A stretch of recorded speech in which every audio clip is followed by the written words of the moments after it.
Oba, canal Dicionário Literatura. Temos aqui uma lista de exercícios para o livro Terra Sonâmbula, do escritor moçambicano Mia Couto. Vou disponibilizar agora 10 questões e em seguida faremos a resolução. Ok? Vamos às questões? Então,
ok? Vamos à resolução? Então, questão número 1. O romance Terra Sonâmbula de Mia Couto apresenta forte caráter surrealista. Em vários trechos, o universo interior se mostra no mundo exterior. Essa proposta modernista de sincronizar o universo inteligível ao mundo sensível faz parte do esforço de compreender o caráter do humano moderno, sempre mais introspectivo e recluso em seu mundo inteligível. Não. Por que não? Porque não é verdade que o homem moderno está sempre mais introspectivo, não com tantas tecnologias e tantos objetos novos em nosso dia a dia. Letra B. A distância dos valores culturais às estruturas do comportamento humano moderno. Ao contrário, nós procuramos compreender a proximidade dos valores culturais às estruturas do comportamento humano moderno. Seria então um esforço para compreender os estudos de Freud e Bergson a respeito do inconsciente e da intuição, respectivamente? Não, porque isso foi pauta no início do século XX, foi a fundamentação teórica das correntes modernistas europeias, as vanguardas europeias. Então não é pauta do final do século XX. Letra D. A interferência dos nossos pensamentos voluntários e involuntários em nossas atitudes. E a faz parte do esforço de compreender a interferência dos nossos pensamentos, tanto os voluntários quanto os involuntários. Até o modernismo desprezava-se a interferência do mundo interior nas estruturas do mundo exterior, as interferências do universo interior nas estruturas do mundo sensível. As pessoas diziam, isso aí é só um sonho, não, besteira, isso é só uma imaginação, isso não faz parte da realidade. Mas chega o século XX, justamente depois de Freud e Bergson, que nós começamos a compreender que é bem o contrário. O que nós temos na realidade é fruto do nosso mundo interior, porque são esses psicologismos que balizam as nossas atitudes e que engendram as nossas civilizações. Então, daí a necessidade de compreender esse mundo interior para que nós possamos ter mais controle, ter mais comando do que acontece em nossos pensamentos, para que nós podemos também, consequentemente, ter mais controle do que acontece fora de nós. Ok? Então, letra D, interferência dos nossos pensamentos. Letra E, os ideais das vanguardas modernistas europeias pautados por psicologismo. Também é verdade, mas não é verdade que isso é pauta do final do século XX. Isso é pauta do início do século XX, quando lá os primeiros modernistas procuravam saber das vanguardas europeias. Mas isso já se encerrou quando Mia Couto publica Terra Sonâmbula. Questão número 2. No excerto assim extraído do romance Terra Sonâmbula, do escritor moçambicano Mia Couto, o termo diluviando é gerúndio do verbo diluviando. Não, diluviando já está no gerúndio. Particípio do verbo diluviar. Particípio seria diluviado. Infinitivo do verbo diluviar. Já está no infinitivo diluviar. Gerúndio do verbo diluviar. Melhorou. Diluviando, gerúndio do verbo diluviar, formado a partir do substantivo dilúvio, portanto, um verbo denominal. Denominal porque vem de um nome, que conota hiperbolicamente uma vasta quantidade de água. E é que dá, então, uma linguagem conotativa que vai expressar uma quantidade hiperbólica de água, o dilúvio. Então, letra número D. Eu coloquei aqui para você que no dicionário OUAIS da língua portuguesa, a palavra denominal está descrita como disse de ou palavra derivada de um nome, substantivo ou adjetivo. Por exemplo, numerar de número. Então, diluviar de dilúvio. Uma palavra denominal, um verbo denominal. E por que não a letra E? Particípio do verbo diluviar? Porque não é particípio, não é diluviado. Ok, 2D. 3. Na segunda metade do século XX, mais intensamente no pós-guerras, a partir de 1945, houve um interesse significativo dos escritores pela renovação da linguagem. No Brasil, Clarice Lispector, Guimarães Rosa e João Cabral de Melo Neto são excelentes exemplos. Ainda considerando o excerto do terceiro caderno de Guinzu, reproduzido acima, repleto de figuras de linguagem e ritmo ditado pelos períodos curtos, como pode ser denominada a classificação desses textos quanto à linguagem? Então, quando fazemos uma classificação, começamos pela estrutura do texto. E a estrutura do texto está em prosa. O que é uma estrutura em prosa? Ela está dividida em parágrafos e ocupa toda a extensão da linha. Então, não pode ser letra A lírica, porque é prosa. Não é, pode ser letra B poema, nem letra C poesia, nem letra E versos, porque está escrito em prosa. Então começa com prosa e é uma prosa poética. Por que é uma prosa poética? É poética porque usa um número bastante grande de figuras de linguagem, uma preocupação bastante grande com os ritmos desses parágrafos. Então busca uma poesia, busca um sentimento, busca um envolvimento do leitor com a cultura africana. Então nós temos uma prosa poética, porque além de contar uma história, ele está preocupado com a linguagem. Ok? Então eu escrevi para você no comentário da resposta, o primeiro nome é básico e se refere à estrutura do texto, porque está escrito em parágrafos e ocupa toda a extensão da linha, é prosa, e no caso, prosa poética. Questão número 4. O mito é uma história que inventamos em lugar de um conhecimento que ainda não temos. Todos os povos têm suas mitologias, ou seja, um conjunto encadeado de mitos que explicam o passado, o presente e o futuro da vida humana e do mundo em que existem. Assinale o período que revela um tanto da mitologia constante na cultura do povo de Kinsu. Letra A. Foi quando os céus se arrebentaram e as nuvens sem amparo tombaram sobre a terra. Boa, porque há uma narrativa e uma narrativa de uma história que substitui um conhecimento. Como eles não têm um conhecimento técnico e científico das chuvas, então tem uma história que substitui esse conhecimento que eles ainda não têm. E qual é a historinha? A historinha é que os céus amparam as nuvens. Essas nuvens vão ficando muito grandes, pesadas. Chega um momento que os céus se arrebentam. E quando os céus se arrebentam, essas nuvens caem feito chuvas. Isso foi quando os céus se arrebentaram e as nuvens, sem amparo, tombaram sobre a terra. Por que não é a letra B? A água cascateava, a terra aparecia, era um fruto na úmida boca do céu. Porque apenas a água caía. Isso é um fato, é uma narrativa que não é de uma historinha em lugar de um conhecimento. E para isso ele usa uma comparação parecia era um fruto na úmida boca do céu e outra metáfora na úmida boca do céu. Meu concho semelhava a um caixãozito flutuando em fúnebre compasso. Também não tem mitologia, tem só uma narrativa em que a canoinha dele quase virou.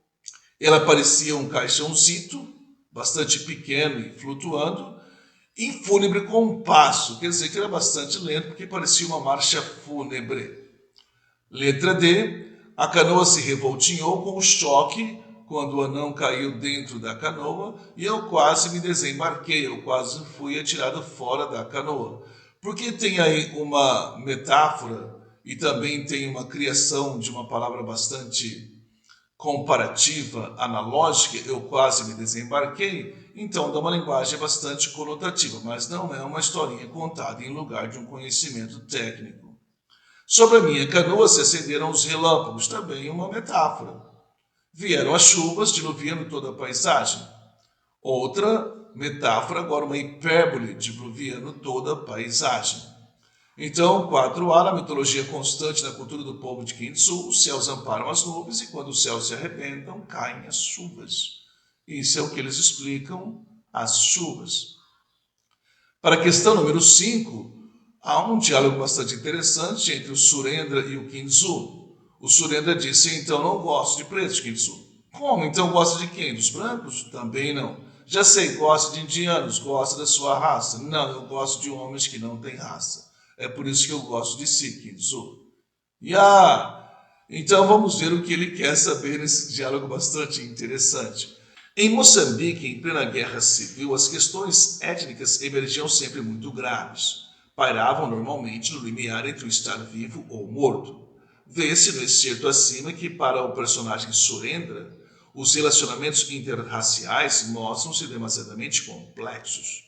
Em sua resposta a respeito de quem gosta, procurando uma conclusão ao menos satisfatória, o amigo de Kintsu declara-se nativista. Não, ele não gosta de pretos.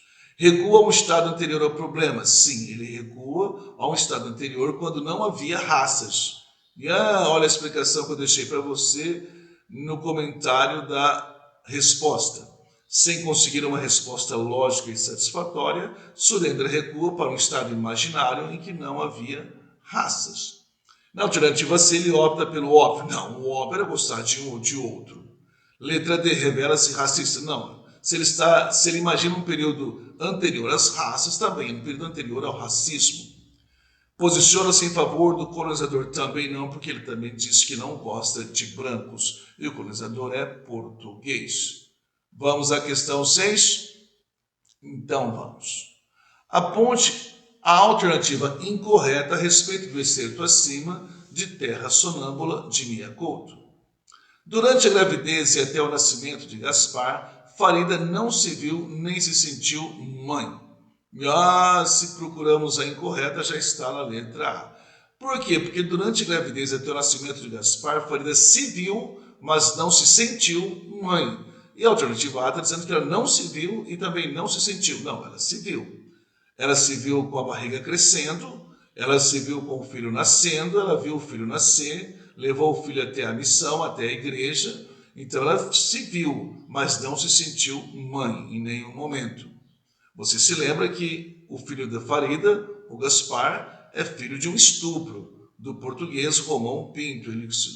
Ele que tinha adotado, que tinha abrigado Farida em sua casa, junto com a sua mulher, a sua esposa, a Virgínia, mas depois ele acabou engravidando a menina. Então ela não se sentiu mãe, não sentiu nem que ele era um filho, muito menos filho dela. Letra B. Quando conta sua história para Kintsu, Farida está convencida de que seu filho está morto. Quando Kintsu encontra Farida, ela está morando num navio encalhado em Matimati, na praia de Matimati.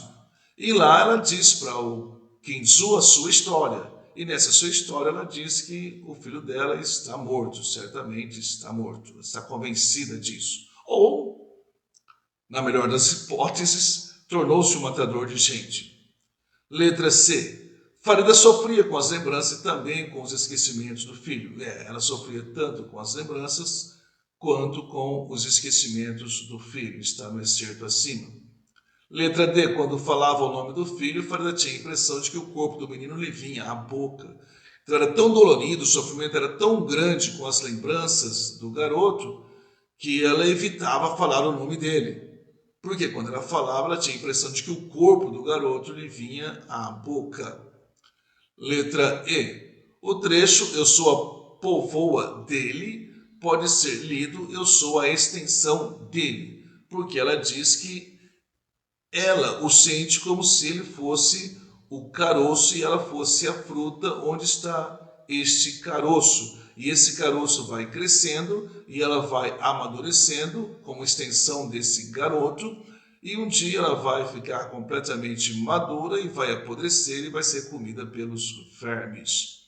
Mia. Então, questão número 6, letra A. Questão número 7. Antes de matar o pastor, os assassinos o fizeram sentir a dor de perder algo que subjetivamente os humilhava. Impuseram ao professor a dor da aprendizagem da exclusiva lei da morte. Não foi isso, porque quando eles matam o pastor, eles cortam as duas mãos do pastor e penduram tanto o corpo do professor quanto as suas duas mãos numa árvore.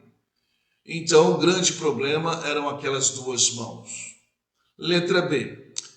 Impuseram ao professor a dor objetiva da amputação de suas mãos. Mas isso não era o problema. Já matar o professor já tinha dor física.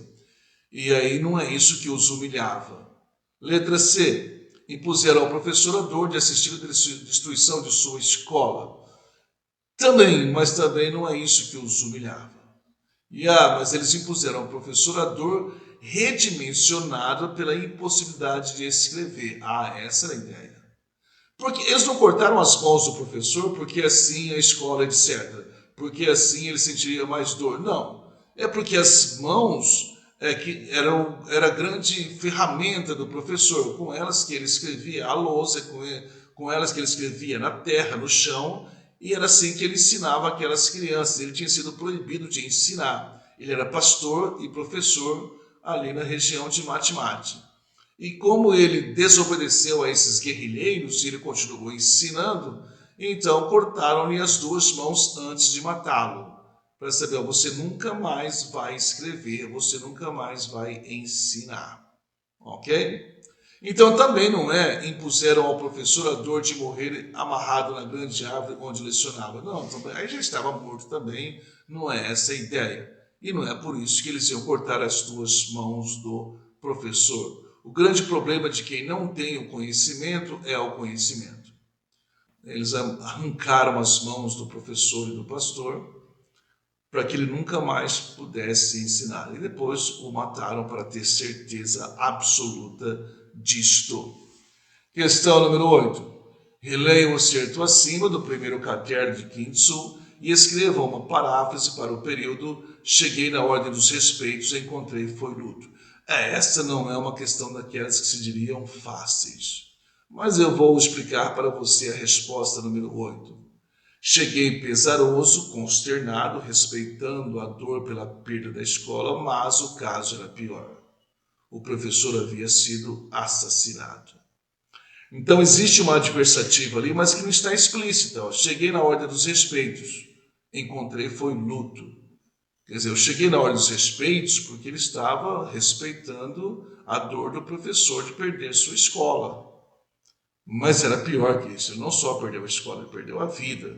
Encontrei foi luto. E você sabe que uma paráfrase é só o mesmo texto, em outras palavras mais fáceis, mais acessíveis. Então, quando pede uma paráfrase, é para você reescrever, não é resumo. É para você reescrever tudo que está escrito ali, só que com outras palavras, numa linguagem mais acessível.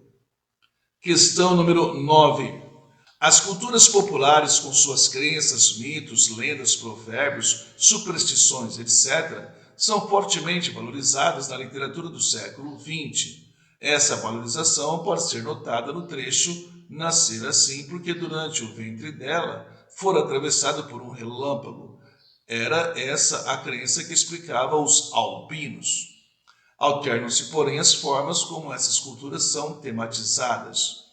A partir deste comentário e do exemplo dado, a obra Terra Sonâmbula, de Mia Couto, pode ser considerada uma rapsódia, porque encadeia explicitamente um grande número de crenças, mitos, lendas, provérbios, superstições, etc. Muito boa a resposta A.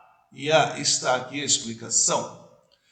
A exemplo de Macunaíma, de Mário de Andrade, Terra Sonâmbula inclui explicitamente em seu enredo um grande número de crenças, mitos, lendas, provérbios, superstições, etc. E o livro Macunaíma do Mário de Andrade é uma rapsódia, na definição do próprio autor. Por quê? Porque o mais interessante não era a narrativa, o enredo, a trama. O mais importante era o encadeamento dos fatores culturais que pudessem dar uma noção da formação da cultura brasileira. E também o Mia Couto quer isso, nos dar uma ideia da formação daquele povo da região de Mate-Mate, onde vivia Quinçu, e provavelmente uma região deste autor, o Mia Couto, a formação cultural daquele povo.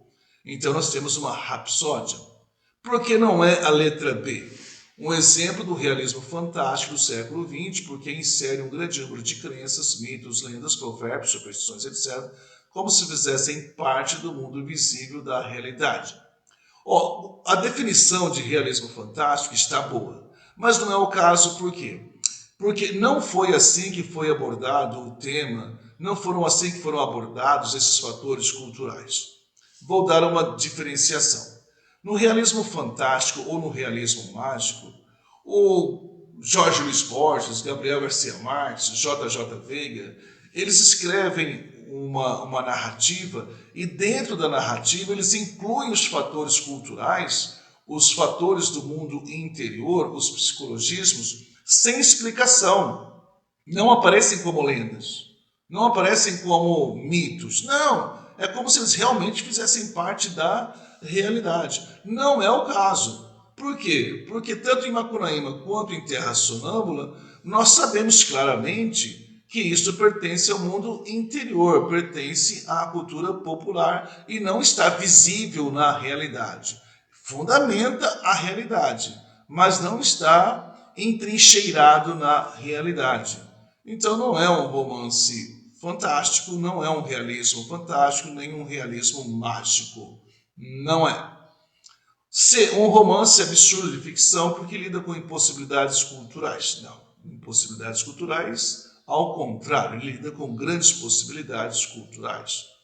Uma rapsódia porque encadeia implicitamente um grande número de... Não. Quem encadeia implicitamente é o realismo fantástico, é o realismo mágico. Então não seria uma rapsódia, seria um realismo mágico se encadeasse implicitamente.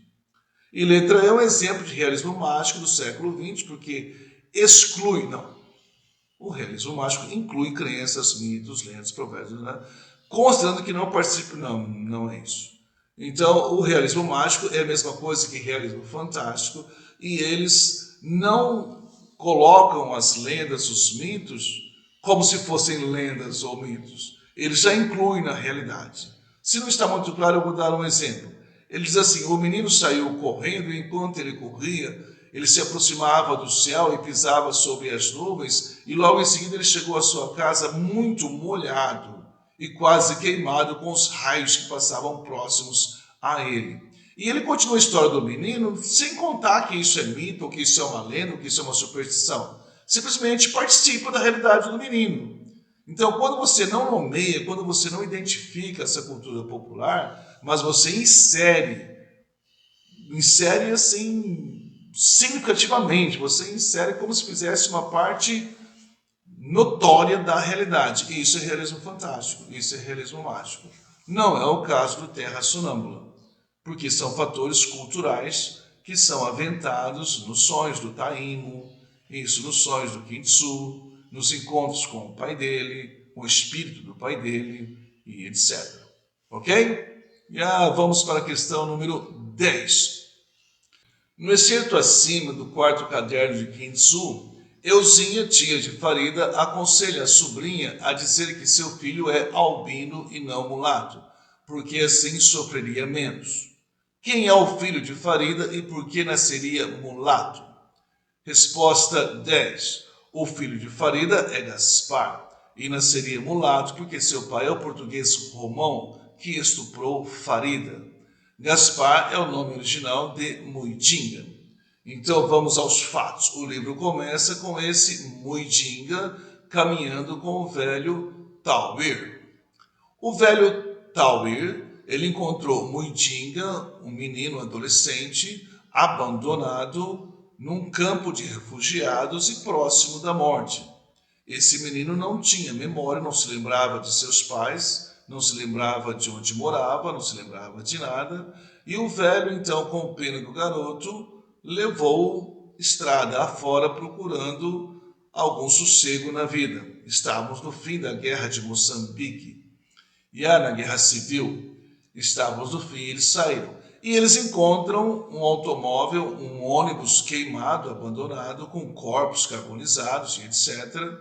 E ao lado desse ônibus abandonado, havia também um corpo não carbonizado de alguma pessoa que morreu próximo ao ônibus e recentemente havia ainda muito sangue na camisa do rapaz que havia morrido ali próximo. E havia ali uma mala. E nesta mala havia comida e havia cadernos. O Muidinga se interessa pelos cadernos. E esses cadernos são os cadernos do Kinzu. E ele então passa a ler esses diários do menino Kinzu. Ok? Esse Kinzu, ele encontra uma mulher, a Farida, num navio encalhado numa praia próxima de Mati-Mati.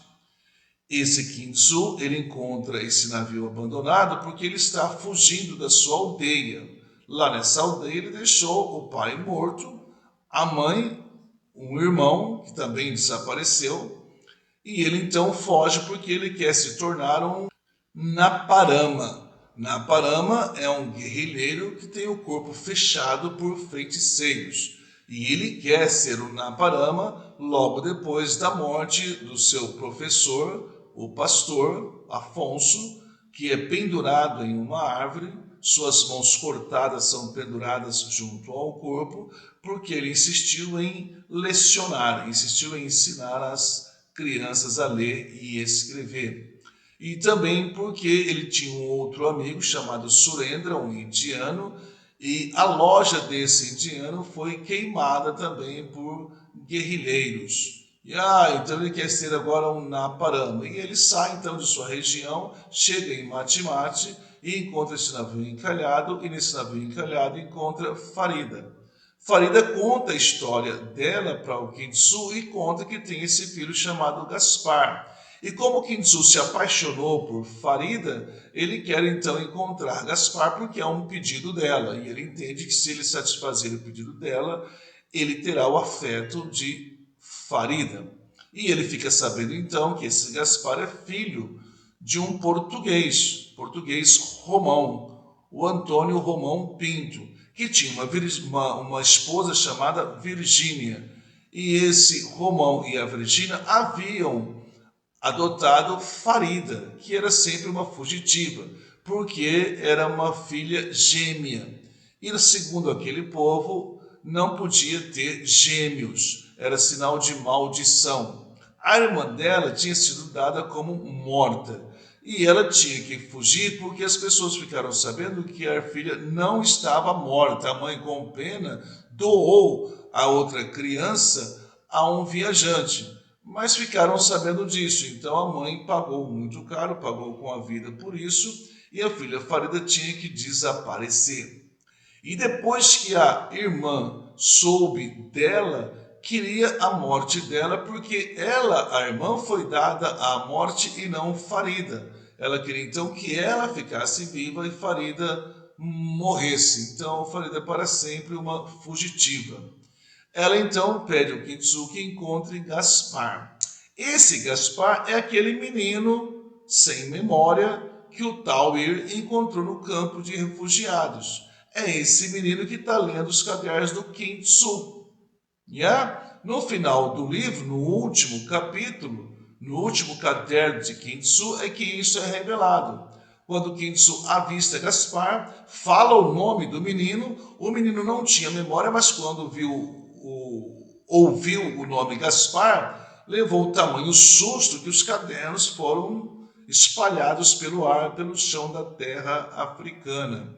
Então entende-se que o rapaz se reconheceu no Gaspar. O susto foi enorme porque quando ele ouve o seu nome, ele já sabia quem era o Gaspar porque estava nos cadernos do Kintsu.